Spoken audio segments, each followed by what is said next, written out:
Norman Iran 1 ABL YouTube channel. Like, share, and subscribe. Lovebird Talks and Tips. Hello and welcome ulit my fellow Kashabobs. Welcome to Norman Iran 1 ABR channel.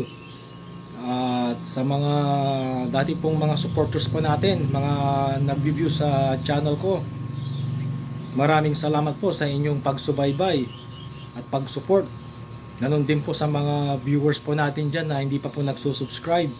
Thank you po sa panonood po at pasubscribe na rin po nang madagdagan po yung subscriber po ng channel ko. At sa araw na pong ito, ang aking ibablog ay yung pagbibenta ko po ng mga ibon sa market po ng San Carlos. Panoorin po natin to mga Kashabobs.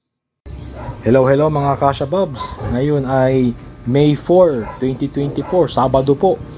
Umaga ng alas 7, kuha po tayo ng mga ibon po natin na pwede po nating ibenta sa market, yung mga hindi po opaline. Nang sa ganun may pambili po tayo ng patuka para sa ating mga alagang ibon. Sayang din po kung nagpapakain tayo wala pong bumabalik na umiikot po na pambili ng kanilang patuka. Ito pong mga kukunin natin, ito pong green split opa, split ino, saka ito pong split fail follow po na hen. Ito po, sila po yung ating ipibenta, saka yung mga ibang hindi po visual opaline pero split naman po sa par blue at mga split opa po, yun po yung ating mga ibibenta po sa market. Lahat po ng opaline iiwan po natin sa aviary natin. Ito na po sila. Yung isa po dito back to back split opa po, at ito namang iba green ewing split par blue hen, saka green split opa split ino po. Nandito na po tayo sa market mga Kashabobs. At mas madami pa po atang nagbibenta ng ibon kaysa sa bumibili. Mukhang may problema po sa araw na pong ito. Itong Sabado, dati po madami pong tao, pero ngayon wala po. Puro mga nagbibenta lang po mga Kashabobs.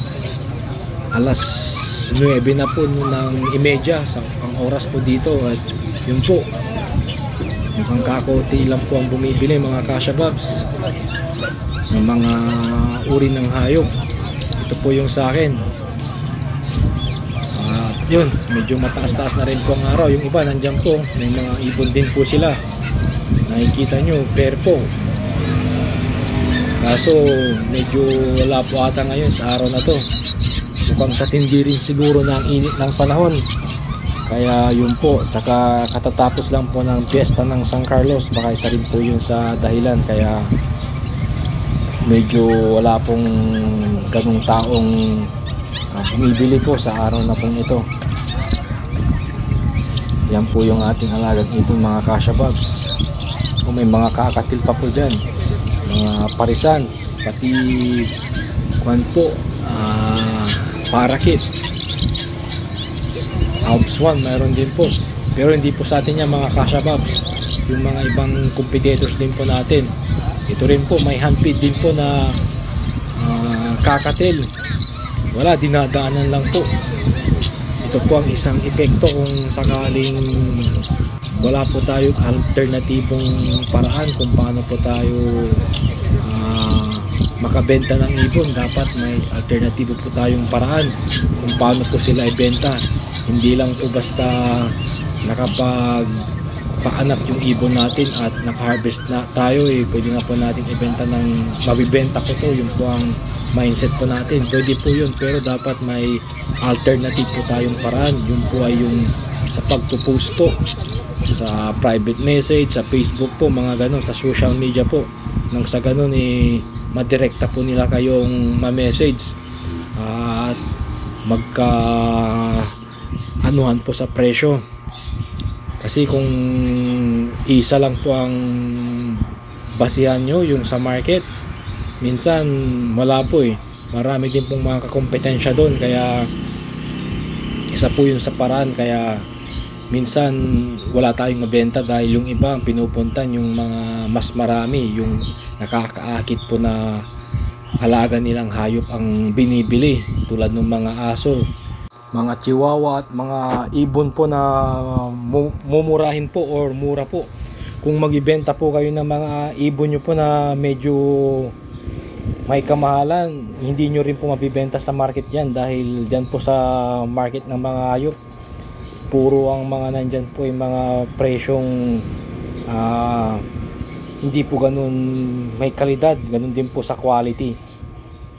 Kaya mga walang papel po kumbaga, pati rin po sa mga hayop, basta nakabenta sila o magbebenta po sila ng ganitong presyo, yun po ang kanilang basihan.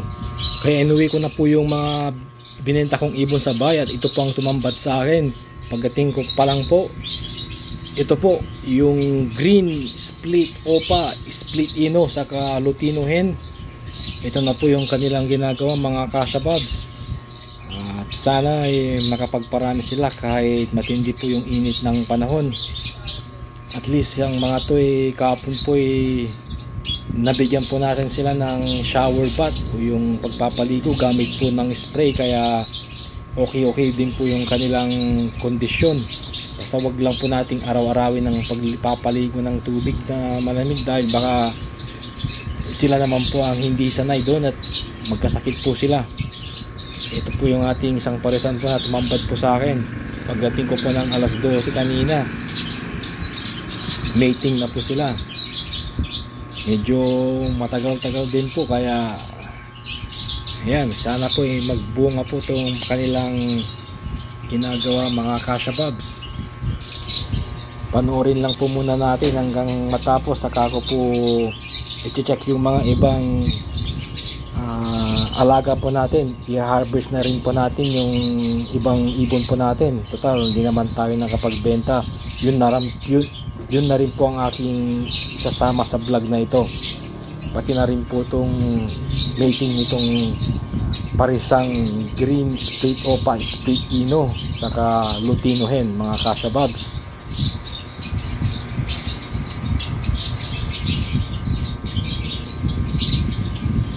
Kumbaga proven pair na po ang mga to. At ito naman po mga Kasha Bobs yung ating i-harvest na anak ng Par Blue Opaline saka Green Ewing Opaline na sable po. Ayan po yung mother, yung nasa unahan na sable. Anak po nila tatlo po, isa pong Blue Ewing Opaline, isang Green Possible Opa Split Par Blue, at yung isa pong Blue Ewing Possible Opaline po, nasa loob pa po ng nest box. Tatlo po yung ating i-harvest po dito mga Kasha Bobs. Ito, katukin po natin nang sa ganun lumabas po yung pangatlong inakay po. Ayan po mga Kasha Bobs. Ayan po yung pangatlo, Blue Ewing Split Opa po. Yan po yung isang i-harvest po natin. Tatlo po sila. At ang tatlo pong ito ay more than 45 days na po sila. Mga 52 days na rin po dahil nag-busy po tayo sa work. Ngayon po yung chance na pwede na po natin silang alisin nang sa ganun makapag-breed po ulit yung kanilang magulang nang hindi po mahinto. At nakapagpabunga ulit po sila ng magagandang quality ng ibon. Basta yung mga hindi po visual, ibibenta ko po yun. Yung mga visual na opaline, ikikip set ko po para po sa ibang project. Ito naman po yung parisang Green Ewing Opaline sa lutino hen. Update po sa kanilang inakay na tatlo po. Na-vlog ko na po ito nung medyo bata pa po sila, yung may splay legs pong isa. Ayun, malaki na po sila. Hindi ko lang po naharap na may vlog sapagkat po nagbisi po tayo sa work. Isa po dyan, splay legs. Dalawa pong green split opa, split ino, saka isang green opaline split ino po na hen. 100% po dahil gumamit po tayo ng opaline na male saka visual po na hen. Try po natin kunin yung opaline na hen na inakay mga Kasha Bobs. nang makita po natin sa malapitang view. Ayan po siya mga Kasha Bobs. Ang ganda po ng pagkaka-green niya at yung pagka-opaline po niya, pati yung hood niya mga Kasha Bobs. Kumbaga sable po, green sable opaline, split ino po siya.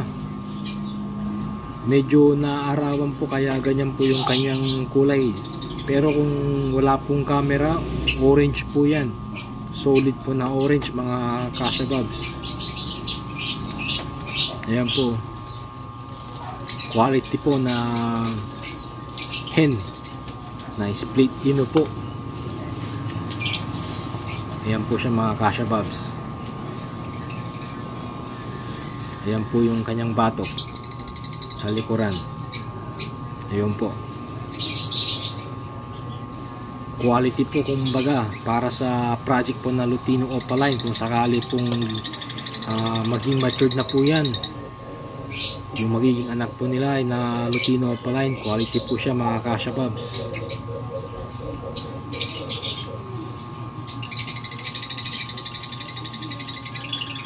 Ayan po siya. Balik ko na po sa kulungan nang sa ganun po mapakain na po sila ng kanilang magulang.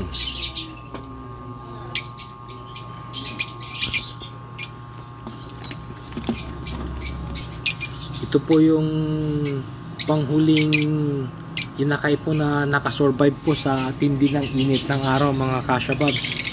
Dahil kung medyo bata-bata pa po ito, yung mga kapipisa or 3 to 5 days pa lang po, baka hindi po nila makayanan yung tindi ng init. Depende na lang po kung yung kanilang magulang ay nag-provide po ng nesting material para matakpan po yung init sa loob ng nest box. Pero ang mga to, survival po ang mga to mga Kasha Bobs. Ito naman po ang aking pinapakita, yung nilagay ko pong pangtakip sa kulungan ng ating mga alagang ibon dahil sa tindi po ng init ng panahon. Ayan po, nalagyan po natin ng Hardiplex kulungan, saka may bato po para hindi pilipan. Ayan po yung sa ng mga kulungan, dahil gumamit po tayo kasi ng UV plastic, kaya medyo mainit din po, pero okay naman po, survival naman po yung mga alaga nating ibon. Kaya kung nakatulong ang video ito, pa-thumbs up, at kung hindi man, pa-thumbs up pa rin mga Kasha Bobs. Maraming salamat po.